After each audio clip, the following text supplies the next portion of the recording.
আর জুড়ে খুব এই যে ভাইয়া, এক্সকিউজ মি ভাইয়া। হ্যালো ভাইয়া, আপনাকেই বলছি, একটু আসেন না। আরে লাল গেঞ্জি পরে না, উনি আসেন। হ্যাঁ বলেন ম্যাডাম। আমি জি না, লাল গেঞ্জি পরে। ও আচ্ছা, ঠিক কাজ করে আসতেছি। জি হ্যাঁ বলেন। ভাইয়া, ম্যাডাম বলেন। আপনাদের এখানে তো কোনো গাড়ি নাই আমার ব্যাগটা নিয়ে যাওয়ার জন্য। যদি কিছু মনে না করেন, এই ব্যাগটা শুধু আমার মামার বাড়িতে দিয়ে আসবেন। এই যে রফিক চেয়ারম্যান আছে না, চেয়ারম্যানের বাসায়।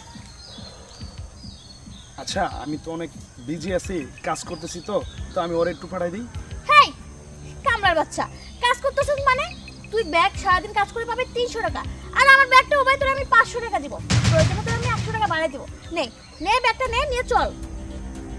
তোদের এই আমাদের এই একটা সমস্যা, মানে কাজের কথা বলে না, দুনের বাহানা দেখাস।